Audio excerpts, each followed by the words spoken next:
Donald Trump and Tucker Carlson are in something of a feud right now as the United States apparently increases, its military involvement in the conflict between Israel and Iran. Let's take a look first at this clip of Tucker Carlson speaking to Steve Bannon just this week. I actually really love Trump. I think he's a deeply humane, kind person. And I am saying this because I'm really afraid that my country's going to be further weakened by this. I think we're going to see the end of American empire, obviously. Other nations would like to see that, and this is a perfect way to scuttle the USS America on the shoals of Iran. But it's also going to end, I believe, Trump's presidency and effectively end it. Okay, so Donald Trump then responded on Truth Social by saying, "Somebody please explain to kooky Tucker Carlson that, quote, all caps, Iran cannot have a nuclear weapon." Tucker Carlson is very close to this White House. It's actually hard to fully even distance or conceive of a White House that is so divorced from Tucker Carlson because he's very friendly with a lot of people in very high level positions, including, by the way, Donald Trump Jr. Now, I don't think President Trump is particularly bothered by the notion that he is sparring with one of his son's close friends. I don't think he is particularly worried about getting on the wrong side of Tucker Carlson, who's obviously a very popular media personality, somebody who has one of the most popular podcasts in the country. Trump will often do this with even his own allies. That's something we know. We're now marking 10 years since he formally declared his candidacy. Just this week, we hit the 10-year mark of Trump formally declaring his candidacy for president of the United States. So it's hardly surprising that he's sort of eagerly picking up this fight with Tucker Carlson. But what is more surprising, and not, completely shocking, out of the realm of possibility, nobody ever would have guessed it surprising, but still surprising, that Trump now, after Israel started waging this particular military conflict against Iran, has embraced it. Has said, even just recently, posted, as I'm recording this, posted, quote, "We know exactly where the so-called, quote, supreme leader is hiding. He is an easy target, but is safe there. We are not going to take him out kill, at least for now." He also, just a couple of hours before we recorded this, said, "We now have complete and total control of the skies over Iran." This is, again, early Tuesday afternoon when Trump posted that. A lot of people look at that and say, "We now have complete and total control of the skies over Iran." Is that an admission, basically, that the United States is basically sees itself at war with Iran right alongside Israel? And every indication today is that the answer to that is yes. Trump has also posted a long text message he got from Mike Huckabee, who is the U.S. ambassador to Israel, part of which said, "Mr. President, God spared you in Butler, Pennsylvania to be the most consequential president in a century, maybe ever." And it goes on to say, "I believe you will hear from heaven, and that voice is far more important than mine or anyone else's. You sent me to Israel to be your eyes, ears, and voice, and to make sure our flag flies above our embassy. My job is to be the last one to leave. I will not abandon this post. Our flag will not come down. You did not seek this moment. This moment sought you. It is my honor to serve you." So obviously it makes sense to read into that. Mike Huckabee has got to be one of the closest politicians to Israel, which is why he was named U.S. ambassador to Israel. So pretty easy to read into that. Trump posting this entire message, that he's standing staunchly next to Huckabee, who is standing staunchly next to Netanyahu and Israel. There was a leak not that long ago that Mike Huckabee was in a little bit of an argument with the Israeli government over the weekend about whether or not Americans would be able to evacuate. But nonetheless, Huckabee has fully embraced this Israeli government, and Trump has followed along. And that's disappointing to people like Dave Smith, who I believe we have coming on the show pretty soon, who says that he regrets voting for Donald Trump. I think disappointing and surprising are two different words. So, Dave can be disappointed and he can flesh this out on his own without being surprised, right? There's always a possibility. We've seen this with Donald Trump's foreign policy. Everyone is constantly trying to pin down some type of ideological Trump doctrine, meaning that it fits into a left or right box. It fits into an isolationist or interventionist box. And I just don't think that's ever been true. We have years of evidence of him sort of seeing his doctrine above anything as maybe America first is the definition some would use, but I would say he sees it as being aligned with winners, and I think that's maybe why. And Israel's an interesting point, right? Like, why does America first look like something totally different to Donald Trump than many of Donald Trump's defenders who embrace the America first category? And America first gets sort of tarnished as isolationists a lot. But if you're America first and you're Mike Huckabee, you're of course not isolationist. If you're quote unquote America first and you're somebody who's itching for conflict with Iran, or you're fully supportive of how Israel's prosecuted the war in Gaza.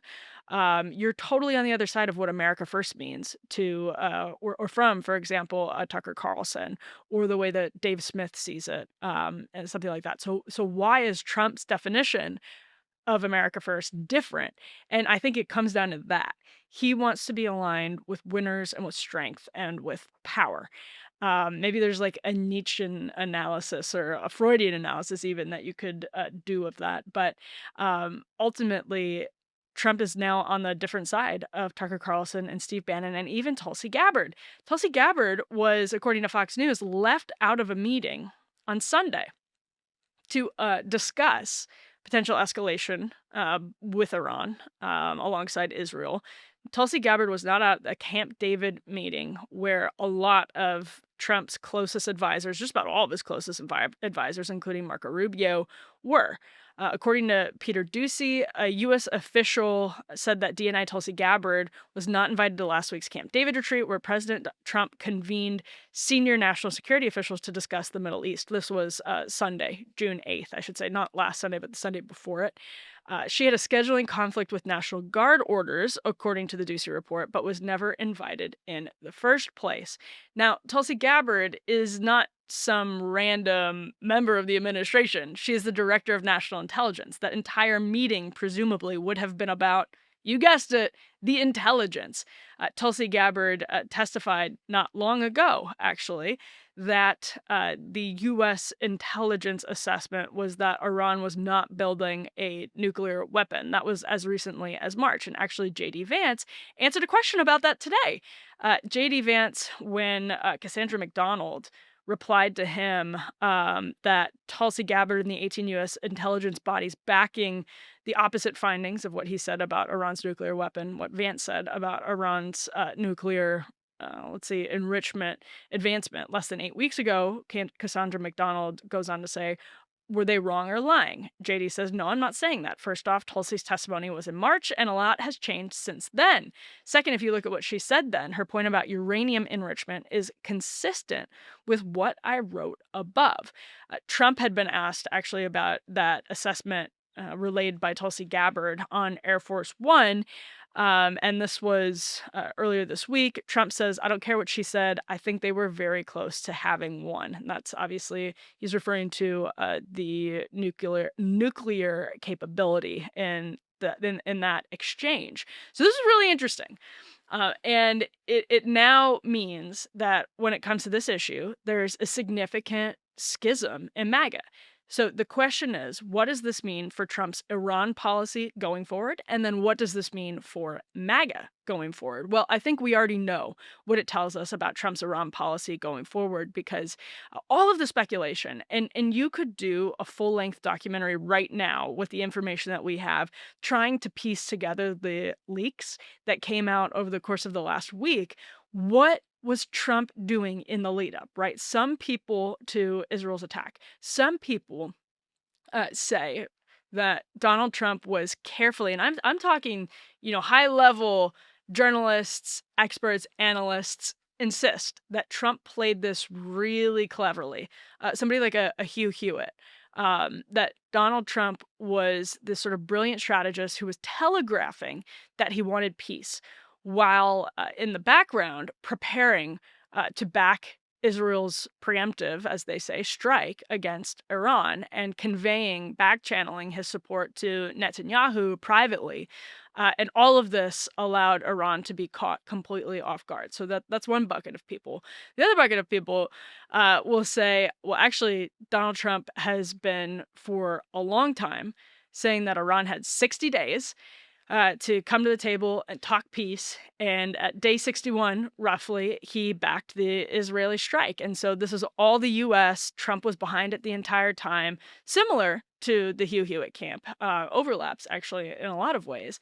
Then you have the other bucket saying that basically Trump's hand was forced by Netanyahu and Netanyahu's allies in the United States government, who were itching for a military strike on Iran, want America to be engaged militarily in a conflict with Iran. So we don't really know what's correct. We can make guesses in all of these different directions. Trump was non interventionist, but his hand was forced by Netanyahu, or Trump was always interventionist and telegraphing the opposite. But what we do know for sure is that the interventionism won out. So whether that's because Donald Trump was pulled in by Netanyahu or because he always wanted to sort of insert the United States, there's a huge distinction behind the scenes in what happened. But we don't know. What we do know is that it did happen. And the answer to that question, I'm not saying is unimportant. It's hugely important. And I hope we get more and more information soon, whether that's reporting or whether it's an explanation for Donald Trump that seems plausible about what was happening behind the scenes.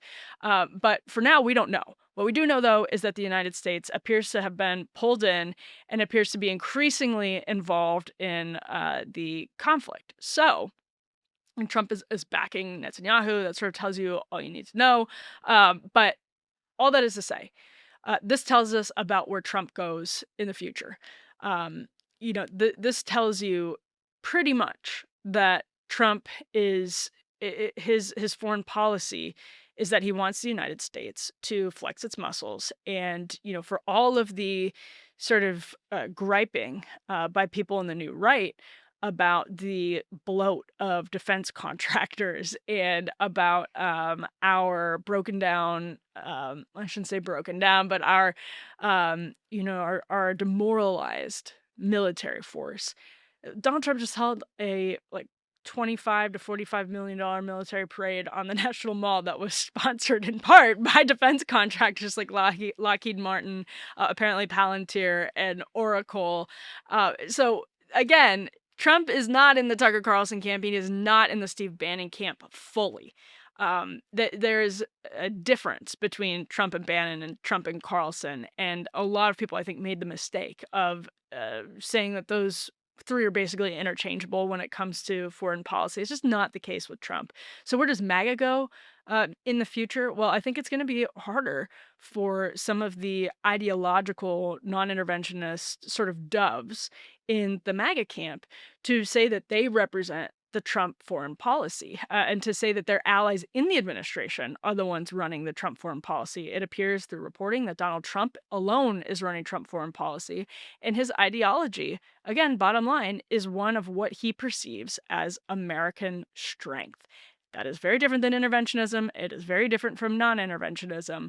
But I think as we try to put some type of label that helps us categorize and define what the Trump doctrine is, so we can see maybe where this goes in the future and we can weigh in one direction or the other. Probably the best way to do it is probably the best way to understand it is that this is his understanding of American strength and American power and American hegemony. It also explains what we've seen with Panama and Greenland and maybe Canada to some extent. But obviously, the big question on the table is what this administration does going forward, and then what this does to the Republican Party going forward. Also, obviously, it has effects on the Democratic Party, the conservative movement going forward. So those are two questions that we don't fully have answered, but we have a good indication of what might happen just from the last week or so. A lot more to learn, but that's what is on the table as far as I'm concerned in terms of these big questions about Trump policy and American politics in the future. As a reminder, you can subscribe at undercurrents.tv to a premium experience. You can join our community over there. You get full paywalled episodes where we give you the full length interviews of some of our great guests. I mentioned Dave Smith. Hope that he's back. So make sure to subscribe to undercurrents.tv for those full interviews. Subscribe on YouTube wherever you get your podcasts, and we'll be back here soon with more.